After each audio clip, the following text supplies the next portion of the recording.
भक्ती करताना आपण कधी विचार केलाय का की आपण देवाजवळ असूनही देव आपल्यापासून दूर का जातो? कधी कधी आपण रोज पूजा करतो, नामस्मरण करतो, सेवा करतो, पण तरीही मनात समाधान नसतं, कृपा जाणवत नाही. याचं कारण काय आहे? आजच्या या कथेमध्ये तुम्हाला त्याचं उत्तर मिळणार आहे. म्हणून हा व्हिडिओ शेवटपर्यंत नक्की पहा, कारण शेवटी एक अशी शिकवण आहे जी तुमची भक्तीच बदलून टाकेल. श्री गणेशाय नमः. श्री स्वामी समर्थ. जसं चंद्र हळूहळू वाढत जातो तसं स्वामींचं चरित्र आणि भक्तांची भक्तीही वाढत चाललेली असते. पण जसं प्रकाश वाढतो तसं सावल्या पण स्पष्ट दिसायला लागतात. तसंच इथेही भक्तांच्या मनातील गुणदोष समोर येऊ लागतात. बाळप्पा हा एक साधा, निरागस आणि अत्यंत एकनिष्ठ भक्त. त्याच्यावर अनेकांनी कपट करण्याचा प्रयत्न केला, त्याला चुकीच्या मार्गावर नेण्याचा प्रयत्न झाला, पण त्याच्या मनात एक गोष्ट खूप पक्की होती. स्वामीच माझं सर्वस्व आहेत. तो दिवस रात्र सेवा करतो, कधी थकत नाही, कधी तक्रार करत नाही. तो दिवस रात्र सेवा करतो, कधी थकत नाही, कधी तक्रार करत नाही. स्वयंपाक असो, साफसफाई असो, कोणतीही सेवा तो मनापासून करतो. त्याच्या मनात थोडी लाज, संकोच असतो, पण स्वामी त्याला शिकवतात, गुरुसेवेत लाज नसते, तेथे फक्त समर्पण असतं. हळूहळू त्याचं मन पूर्णपणे शुद्ध होत जातं. त्याला स्वामीशिवाय दुसरं काहीच दिसेनासं होतं. चोळप्पा हा सुरुवातीला अत्यंत मोठा भक्त. स्वामींनी त्याच्या घरी राहून त्याला खूप कृपा दिलेली असते.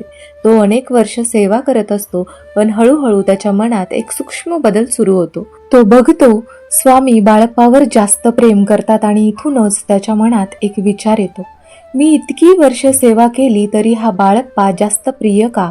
हा विचार हळूहळू मत्सरात बदलतो आणि मत्सरातूनच लोभ जन्म घेतो. त्याला द्रव्याची आस लागते, मान सन्मानाची अपेक्षा वाढते. जिथे आधी सेवा होती तिथे आता अपेक्षा निर्माण होते. सुंदराबाई ही सेवेकऱ्यांमध्ये वरिष्ठ, तिला अधिकार आहे, स्थान आहे, पण त्या स्थानासोबतच तिच्या मनात अहंकार वाढतो. ती इतरांना त्रास देते, त्यांचा अपमान करते. तिला वाटतं मीच मोठी आहे. पण बाळप्पाच्या बाबतीत ती थोडी वेगळी असते, कारण तिला त्याच्यावर विश्वास असतो. पण एक प्रसंग तिच्या मनाला पूर्ण बदलून टाकतो. एक शांत रात्र, सर्वत्र शांतता. स्वामींना काही कारणाने बाहेर जायचं असतं आणि ते बाळप्पाला उठवतात. बाळप्पा तत्परतेने उठतो, स्वामींची सेवा करतो. हा साधा प्रसंग पण सुंदराबाईच्या मनात मोठं वादळ निर्माण करतो. तिला वाटतं स्वामी आता बाळप्पावर अवलंबून झाले, माझं स्थान कमी झालं. इथे तिच्या मनात ईर्ष्या आणि असुरक्षितता निर्माण होते आणि त्या दिवसापासून ती बाळप्पाला त्रास देऊ लागते. दिवाळीचा उत्सव, आनंदाचं वातावरण. स्वामींना एक सुंदर चंद्रहार अर्पण केला जातो, पण तो हार कोणाकडे आहे यावरून गोंधळ निर्माण होतो. चोळप्पा आणि बाळप्पा एकमेकांकडे जबाबदारी ढकलतात. इथे कुणीही चुकीचं नसतं, पण परिस्थिती अशी बनते की गैरसमज वाढतो. राणीला राग येतो, सुंदराबाई त्यात अजून आग घालते आणि चोळप्पा विरुद्ध वातावरण तयार होतं.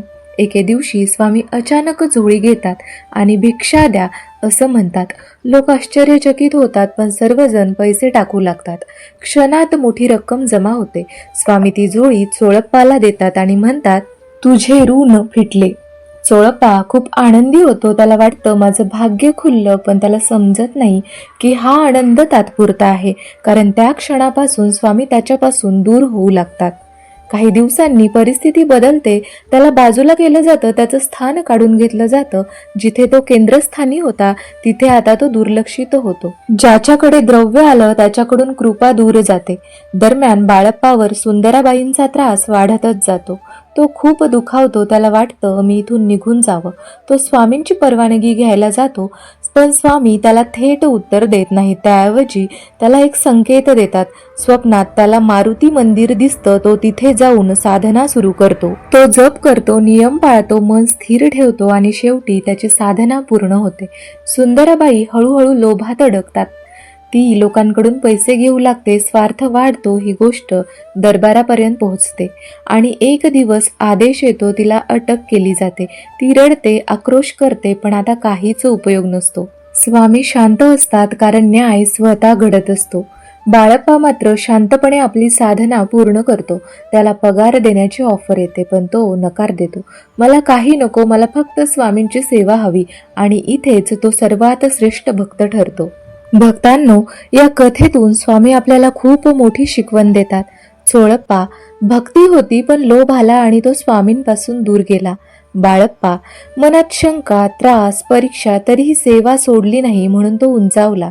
सुंदराबाई, अधिकार, अहंकार, ईर्ष्या आणि लोभ यामुळे तिचं पतन झालं. म्हणून भक्ती करताना लोभ ठेवू नका, ईर्ष्या ठेवू नका, अहंकार ठेवू नका. आणि एक गोष्ट लक्षात ठेवा, भक्ती म्हणजे अपेक्षा नाही तर पूर्ण समर्पण आहे. श्री स्वामी समर्थ.